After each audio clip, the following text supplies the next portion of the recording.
د تلویزیون ډېرو قدرمنو لیدونکو سلام. په افغانستان کې د قانونو شفافیت کومه اداره چې کار کوي دا وایي چې د شمال د ډبرو د سکرو له تصدۍ څخه شاوخوا 440 میلیونه افغانۍ یو ډول باندې دا ورکې شوي دي او یا هم حساب کم ورکړل شوی ده. په 1994 کال کې د تصدۍ خپل ریپورټ یوازې 4 میلیونه افغانۍ د دولت بودیجې تحویل کړي. دا په داسې حال کې ده چې په 93 او په 92 کې د تصدۍ هغه عمومي ارقام چې کوم ول هغه 440 میلیونه افغانیو ته رسیدل. په دغه حساب باندې شاوخوا 400 میلیونه افغانۍ یا څه زیاتې د افغانۍ په دغه حسابونو کې ورکې شوي دي او د ریپورټ په اساس باندې ویلي دي چې موږ دغومره عاید لرو. حال دا چې کلنی تولید په تیرو کلونو کې 104 میلیونه ټنه تولیدېدل، اما په 94 کې 1.15 میلیونه ټنه تولید شوي دي. معنا دا چې 0.15 میلیونه ټنه تولید هم زیات شوی ده، اما د عوایدو په برخه کې شاوخوا 400 میلیونه افغانۍ کموالی راغلی ده. دا چې دلیل یې څه ده په دې باندې خبرې کوو. یعنی څنګه ممکنه ده چې په یو حکومت کې دی چې پخواني ارقام موجود دي، اسناد موجود دي، دغومره کم کمښت وښودل شي په عوایدو کې، دغومره کموالی درای شي په عوایدو کې. حال دا چې تولید هم 0.15 میلیونه ټنه زیات شوی. په همدې حال کې د ولسي جرګې غړي وایي چې د افغانستان له قانونو څخه شاوخوا 300 میلیونه ډالر دا د مخالفینو بودیجې ته ځي او مخالفینو ته ورسیږي. بحث دا ده چې د افغانستان طبیعي زیرمې یا قانون چې دي دا د افغانانو لپاره ځکه مهم ارزښت لري چې همدغه یوه ملي سرمایه لري او توقع دا ده چې دغه سرمایه باید په سم ځای ولګول شي او د افغانستان د پرمختګ څخه له دې څخه کار واخیستل شي. که موږ په دغه حالت کې روان یو چې په یوه کان کې مو 400 میلیونه افغانۍ په یوې تصدۍ کې ورکېږي، نو موږ کومې خواته روان یو؟ آیا دغه ملي سرمایه یو ډول له خطر سره مخ ده او که نه؟ او دا د ملي وحدت د حکومت لپاره باید مهم بحث وي چې دغه ملي سرمایه ته باید توجه وکړي او کوم فساد چې وجود لري هغه له منځه یوسي او که نه؟ په دې باندې په ننني بحث کې خبرې کوو. ما سره په بحث کې ډېر قدرمن میلمه ښاغلی سید اکرام افضلي د روڼتیا د څار سازمان اجرایي رئیس راست بحث میلاد. ډېر ښه راغلاست افضلي صاحب، ډېر ښه راست.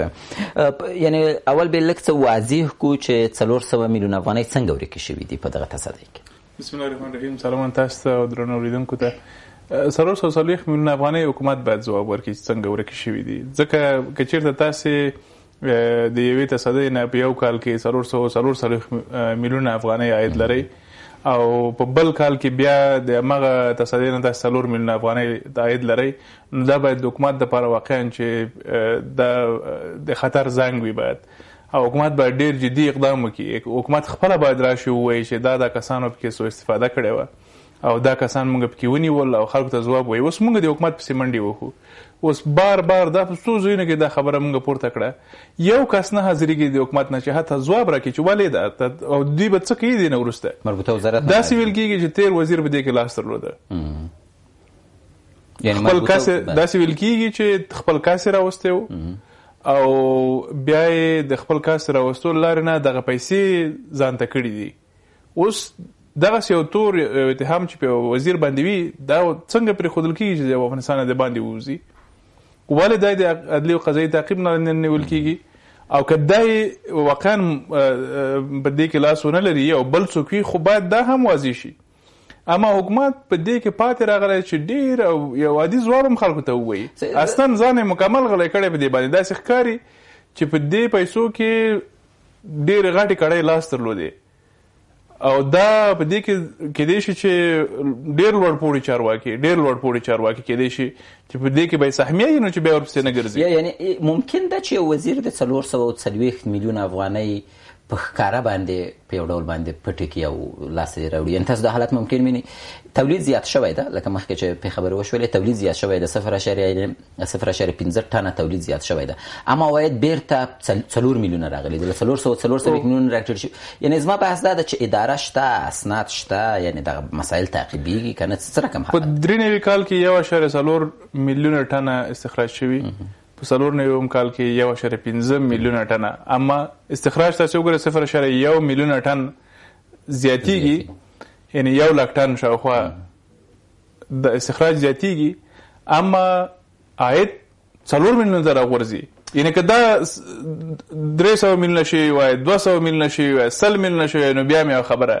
دا 4 میلیونه افغانۍ په کوم اساس باندې؟ دا څنګه هېڅ منطق دا نه مني چې څوک دا قبول کړي چې دلته فساد نه شوی او داسې ښکاره فساد ښکارور فساد ده.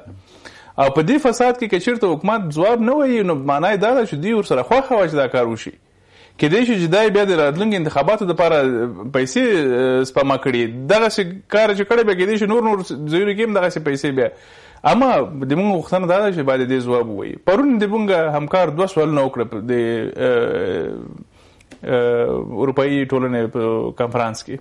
یو سوال دا و چې دغه یو کال چې دغسې یو مهم سکتور چې په هغه کې چور او تالا روان دی ولې وزیر نه لري؟ وایي هر څوک چې دلته حاضر دی د حکومت نه ځواب ورته ووایي، دوی د یو ځواب وایي چې ولې دا وزیر نه ټاکو ورته. او دوم سوال دا و چې د دې وزیر د نشتون له وجې نه د افغانستان حکومت ته څومره زیانونه اوړېدلي، د افغانستان خلکو ته څومره زیانونه اوړېدلي. یو کس هم حاضر نه شو، وزیران ناستو، د ولسمشر استازي ناستو، دا سفیر او هغه سفیر ناستو، یو کس حاضر نه شو چې حتی خوله خلاصه کړي په دې اړه باندې. خپله دا نوې وزیره ناسته وه، هیڅ هم په دې اړه باندې ونه ویله. د څه ښکارندویي نه کوي؟ دا په دې معنا ده چې دوی د افغانستان خلک پرېږدي چې خبرې وکړي. مدني ټولنه ده وایي خپله غږ دې جګوي، نو رسنۍ دې غږ جګوي، خبرې دې کوي، ورپسې ګرځئ ما. په دې رقم باندې حکومتولي نه کېږي. که دوی واقعا ځان د افغانستان خلکو ته ځوابګوی بولي نو باید چې ځواب ووایي د خلکو د سوالو. که مونږ داسې پوښتنې کوو خو دا د افغانستان د خلکو په استازیتوب یې کوو، د دوی خپل ارقام دي، دا ارقام موږ نه دي جوړ کړي. اما دا د یو شي ښکارندوی ده.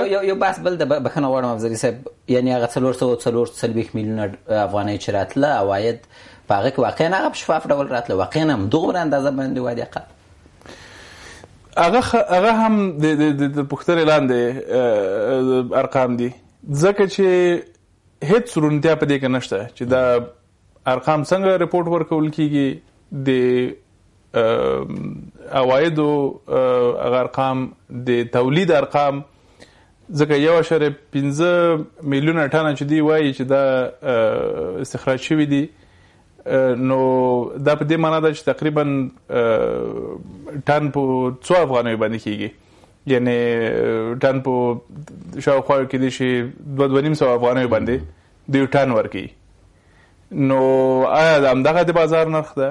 آیا دا ارقام چې ورکړ شوي دا د اعتبار وړ ده؟ نه دي د اعتبار وړ. اما سره دی چې د اعتبار وړ ارقام هم نه دي. یو غلا که روانه وه، یو څه په حساب باندې دا غلا روانه وه. اوس خو دا خو بېطوره غلا ده، دا خو بې حسابه غلا ده چې هېڅ منطق دا نه مني.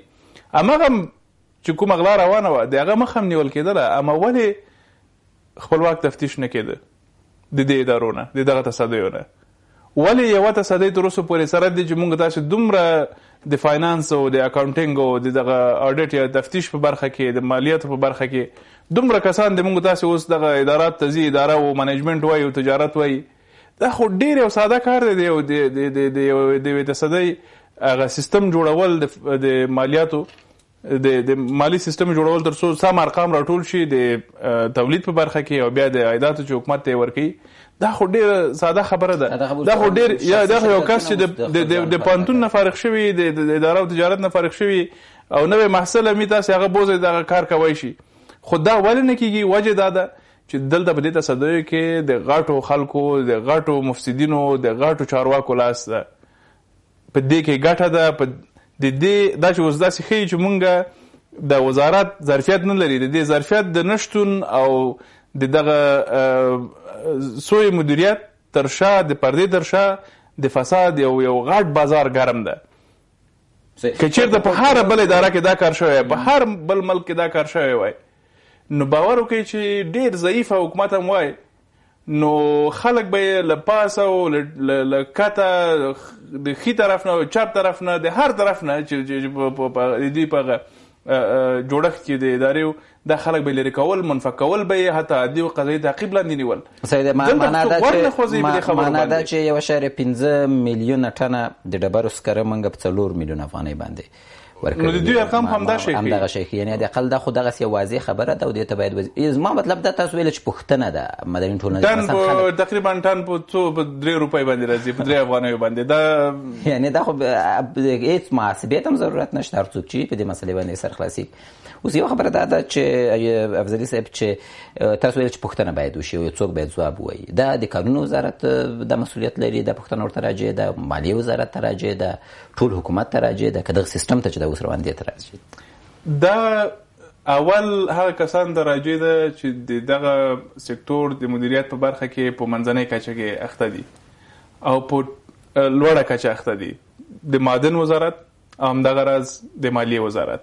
ځکه مالیې وزارت د عایداتو راټولولو مسؤلیت لري. دوی که دغه شی ګوري، زه به پیږم، تاسې به پیږئ، عادي خلک به پیږي، دوی ولې پې نه پیږي؟ خو دا خو ځان ناګار اچول دي، دا خو فساد همدغسې زغمل دي او فساد دپاره زمینه سازي ده. حتی او د معدن وزارت کسان هم دوی څه شی کوي؟ لکه که دوی د مونږ د معدن او ارقام مونږ د نشي راکوی، قرارداد وایي چې قرارداد غواړي، خپله د ولسمشر سلاکاران چې قرارداد غواړي، قرارداد وایي نشته، ورپسې ګورو لټوي نشته قرارداد چیرته ده. خو دا خو په لوی لاس باندې فساد دپاره زمینه سازي ده.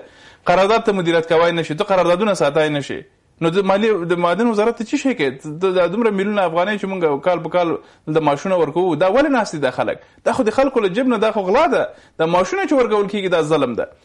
خو چې دا خلک دلته ناست دي، دوی دومره نشي کوی چې ارقام مونږ ته راکړي چې دا د هر معدن نه مونږ، دا خو ډېره ساده خبره ده، د هر معدن نه مونږ داسې څومره استخراج لرو او څومره عواید لرو، چې دغه ارقام هم دوی نشي مدیریت کوی.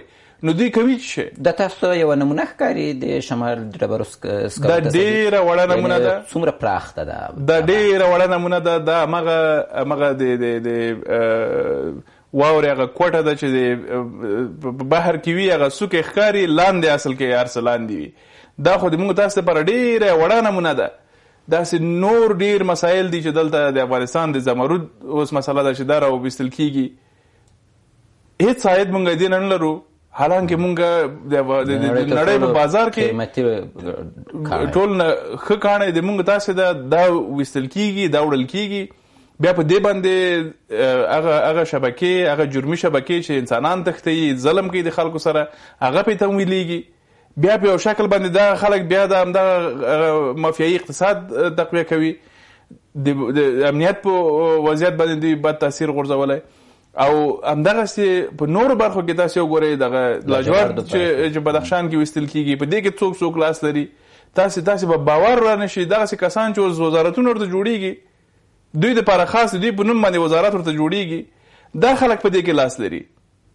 دا خلک په دې کې متهم دي چې دوی پکې لاس لري، زمینه سازي کوي او مخالفین دغه نه ګټه وړي. چې بیا یې وګورئ همدا خلک لګیا دي، بیا هغه ملي خبرې کوي او شعارونه ورکوي، حالانکه دوی خپله بیا د دې لپاره زمینه سازي کوي چې مخالفین تقویه شي. دوی خپله د دې لپاره زمینه سازي کوي چې معدن نه مخالفین عاید ولري. 300 میلیونه ښیي، ولسي جرګې غړي وایي چې 300 میلیونه شاوخوا عاید مخالفین د افغانستان معدن لري. 300 میلیونه یو نړیوال رپورټ ده چې همغه نه دا ښودل کېږي، اما کېدای شي دې نه هم زیاتې وي. یعنې حتی دا ویل کېږي چې که چېرته دا سکتور سم مدیریت شي، نو مونږ په کال کې $1 میلیارډ پورې دې سکتور نه مونږ عاید درلودای شو. په دې اوسنۍ حالت کې چې مونږ داسې ډېر لوی قراردادونه نه لرو، مونږ داسې که چېرته د عینکو قرارداد کار شروع شي یا د اجګه قرارداد کار شروع شي، یا همدغسې د نور مونږ داسې لیتیم لرو په افغانستان کې ډېر زیات قیمتي دي، که دغه کارونه شروع شي، خو دا خو مونږ داسې مکمل په خپلو پښو درېږو، هېڅ نړیوالو مرستو ته اړتیا نه لرو.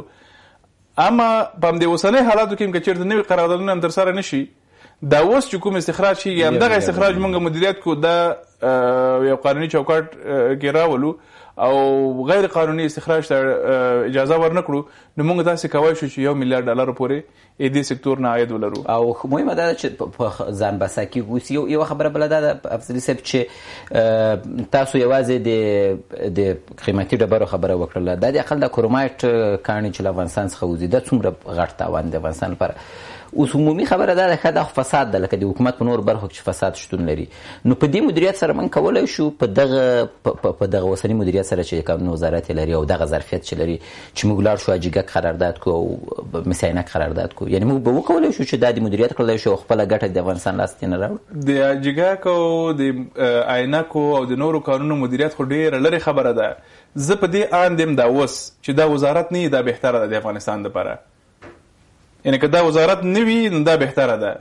وجه دا ده چې موږ تاسې اقلا دغه کوم غلا دپاره چې دوی زمینه سازي کړې ده، تاسې اوس وګورئ موږ تاسې په 92 کال کې تقریبا 52 میلیونه ډالره عاید درلوده د دې سکتور نه، 59 میلیونه، بیا 20 میلیونه شو، بیا 19 میلیونه شو. عمومي ارقام دي، عمومي ارقام. او په 94 کال کې 200 میلیونه ډالره عاید درو. نو دا 40 میلیونه ډالره دا څه شي دي؟ دا خو یوازې یو کار نه موږ داسې عاید درلودای شو. حال دا چې برابر د 1 میلیون ډالره شوی. نه، په دې معنا ده چې دا اوس خپله معدن وزارت په دې اوسنی حالت کې دې معینان باید چې وشرمېږي، باید استعفا ورکړي.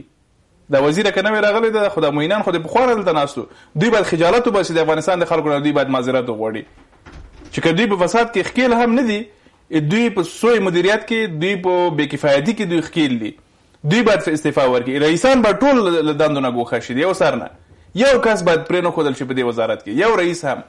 همدغسې ولایتي کسان، ولایتي رئیسان ټول باید د دندو نه ګوښه شي. دوی کوي چې شی، دوی خو زمینه سازي کوي د فساد دپاره. دا چې دوی نه وي نو زه په دې اند یم چې کیدای شي د فساد کچه راټیټه شي.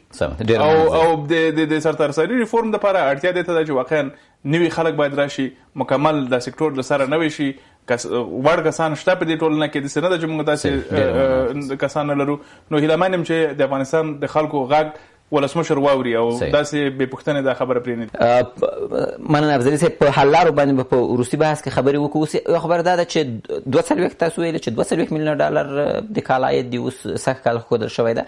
اما په مقابل کې ریپورټ ده چې مخالفین 300 میلیونه ډالر له دې نه عاید لري.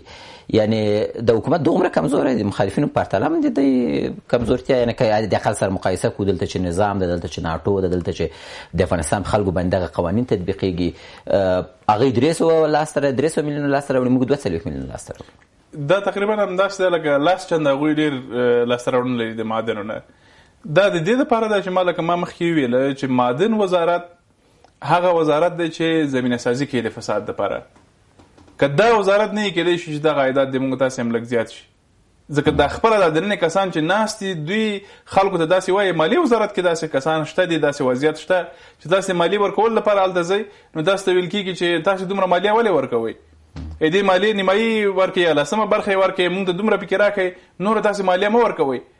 دا په دې معنا ده چې دغه وزارتونه خپله یو رقم ته د دې لپاره چې د ځانونو جیبونه ډک کړي او خپل اکاونټونه ډک کړي، خپل بانکي حسابونه ډک کړي، دوی د ملت د مال نه وهنې کوي او غلاوې کوي او د دې لپاره زمینه مساعدوي. حتی هغه کسان چې غواړي صحیح مالیه تحویل کړي، عایدات ورکړي د افغانستان حکومت ته، هغه خلک هم دې ته هڅوي چې دوی مالیه ورنه کړي او دوی د غلا زمینه ورته مساعدوي، دوی لارې چارې ورته کوي. د سیاسي ثبات لپاره د مالیې وزارت یعنی یو بل موقف چې په سیاسي لحاظ باندې مالیې وزارت لري، هغه د افغانستان د هیوادونو صدراعظمي معادل پوست ده. یعنی د سیاسي بې ثباتي چې د ولس له دولت سره فاصله هم ډېره لري، یو لامل ممکن دغه مالیاتي مسایل واوسي. په دې کې هیڅ شک نشته چې کله مالیات غیر عادلانه وي، کله اوس تاسو وګورئ دغه د موږ تاسو په دې موبایلو باندې چې 10% دوی دغه مالیه وضع کوي، دغه فیس دوی وضع کوي، دوی تر اوسه پورې سیستم ورته نه دی جوړ کړی. یو وزیر په متهم ده دنده په تعلیق کې ده، نور معینان باندې اتهام ده، د اطرافو د ادارې په رئیس باندې اتهام ده. نو چې کله دومره فساد ده او ته سیستم ورته نه لرې، ولې مالیه په خلکو باندې وضع کوي؟ دا خو ظلم ده چې د خلکو سره کیږي. هغه بیچاره کس چې زحمت وباسي او 200 افغانۍ کار ته چې نو 100 افغانۍ په دې کې دنه ګرځول کیږي. تاسو وګورئ دغه میلیونونو خلکو نه دغه پیسې ګرځول کیږي او د دې ځواب خلک حکومت نشي ویلی خلکو ته دا څومره پیسې راټول کړي، څنګه یې راټول کړي. نه مالیې وزارت دغه سیستم لري، نه د مخابراتو وزارت دا سیستم لري او دوی د دې لپاره چې یو څه عاید ولري خپل عایدات بره وښیي، دوی د افغانستان د خلکو جب وهي دا د جال د پراخوالي هڅه نه کیږي بلکې د مالیاتو د تعرفو د لوړوالي باندې فکر کوي. که دا جال موږ پراخ کړو ستاسو د وینا مطابق که $1 موږ د قانون وزارت د قانون سکتور نه عایدات ولرو، معنا دا چې که 2 میلیونه اوس لرو، معنا دا چې موږ 1% عاید هم نه لرو، یعنی 99% د عواید موږ نه ځي، یعنی دا عواید نور هم زیاتېدای شي که دا جال پراخ شي. زما مطلب دا بالکل یوازې مادونه کې موږ 15% کوای شو چې خپل عواید زیات کړو، همدغسې د نور عواید هم موږ تاسې زیاتوای شو په دې شرط باندې چې دا جال خپور شي. دا موږ تاسې هغه کسان چې د دې جال نه د باندې دي او زورور دي او دا پیسې نه ورکوي، هغه نه باید پیسې واخیستل شي. ما او تا نه خو پیسې اخیستل اسانه ده، پالیسي جوړه کړه او کمپنۍ ته ووایي چې 10% پکې ګرځوه او دا به ما ته راکوي، هغه هم په یو ایکسل شیټ کې دا معلومات ورکوي ورته چې دومره وشول، دومره راغله، دومره که هغه زیاتې ورکوي کمې ورکوي. حتی دا اتهامات هم شته چې د مخابراتو وزارت ته ځینو کسانو ته دا پیسې ورکول کېږي چې په لوی لاس دوی دا سیستم جوړ نه کړي تر څو دغه ادارې دغه شرکتونه همدا غلا چې روانه ده د غلا ته ادامه ورکړي، ریپورټ کم ورکړي او بیا کنټرول لري په دې باندې. نو دا خپله یعنی داسې سیستمونه رامنځته کول چې هغه د غلا مخه ونیسي، د فساد مخه ونیسي، دا حکومت تر اوسه پورې شعار ورکوي 2.5 کاله یې وتل، ولې دا سیستم نه جوړوي؟ ولې دې نه مخکې چې سیستم رامنځته کړي، ولې مالیات وضع کوي، ولې فیسونه وضع کوي په خلکو باندې؟ هغه کسان چې زورور دي، دا اوس ډېر دلته زورور په دې ښار کې شته چې کلونه بزنسونه کړي دي، 1 افغانۍ مالیه یې دولت نه تحویله کړې، 1 افغانۍ. هغه خلک ولې نه راټینګوي؟ هغه خلک چې دلته بلند منزلې جوړې کړي، صحیح ده چې غلا یې کړی ده، اوس دغه غلا مخه نشي نیولی، هغه خو غلا خو یې وکړه، هغه ظلم خو یې وکړه د خلکو په حق کې. دوی چې دغه بلند منزل لري په دې باندې ټاکس ولې نشته؟ دې باندې ولې ټاکس نه زیاتوي؟ ولې هغه کورونه چې مجلل کورونه دي په هغه باندې ټاکسونه ولې نه زیاتوي؟ هغوی نه ولې ټاکس هم نه راټولوي؟ نو دا په دې معنا ده چې غریب باندې ټاکس وضع کوه، غریب ځکه چې تا په مقابل کې نشي درېدی، تا د زور خبره نشي کوی، نو هغه ټول فشار په مغه باندې راوله، خو د دې عواقب ډیر بد دي. ځکه همدا غریب بیا دې ته آماده کېږي چې ځان والوځوي، دا غریب هم دې ته آماده کېږي چې باید د حکومت په خلاف باندې راپاڅېږي، د مخالفینو سره یو ځای شي. او د ولس دا مسله تر یو بریده پورې ثابته کړم ده د نظامونو ړنګېدلو یو اوږد تاریخ موږ لرو. به هر حال اوس نو څه باید وشي، څه کول پکار دي؟ یعنی څوک باید ځواب ویونکی واوسي او بالاخره د دغه سیستم د ایجاد لپاره له کوم ځای نه قدم واخیستل شي؟ په اول سر کې حکومت باید هغه تیر حسابونه تصفیه کړي. هغه تیر حسابونه موږ نه پرېږدو، نن خو دوی په زور کې دي، سبا به د افغانستان ملت دغه ارقام، دغه اطلاعات، دا هر څه په لاس کې وي، دې خلکو نه به چې هر چېرته وي دا حساب به ترې غوښتل کېږي. دا یوه خبره ده. دویمه خبره دا ده چې د مالیې وزارت او د کانونو وزارت په دې برخه کې چې هر څوک مسؤلین دي دا باید زر تر زره دندو نه ګوښه شي، دوی په ځای باندې پاک خلک راشي، داسې سیستم رامنځته شي چې بهرنۍ څارنه، قوي څارنه باید وجود ولري. مدني ټولنې، حقوق پوهان، رسنۍ، دا باید د دې داسې یوه ډله جوړه شي چې د مالیې وزارت او د کانونو وزارت هر کار باید په ډېر جدیت سره باید وڅاري او باید یو حساب باید جوړ شي، یو بانکي حساب جوړ شي چې ټول عواید هماغه بانکي حساب لاړ شي، او چې څنګه بانکي حساب ته پیسې ځي باید په ویب سایټ باندې دا پیسې راشي چې موږ یې وګورو د کوم شرکت نه څومره پیسې راغلې. هر شرکت نه باید دا معلومات موږ ته باید وي، هر قرارداد په مقابل کې باید موږ ته دا معلومات راکړی شي چې څومره عواید موږ تاسې لرو. بیا به موږ تاسې هلته غالب معلوموای شو، هلته به موږ تاسې څوک چې سوء استفاده کوي هغه به معلوموای شو، او د هغه په خلاف باندې بیا به خبره هم کوی شو، او د موږ سره به اطلاعات وي په لاس کې.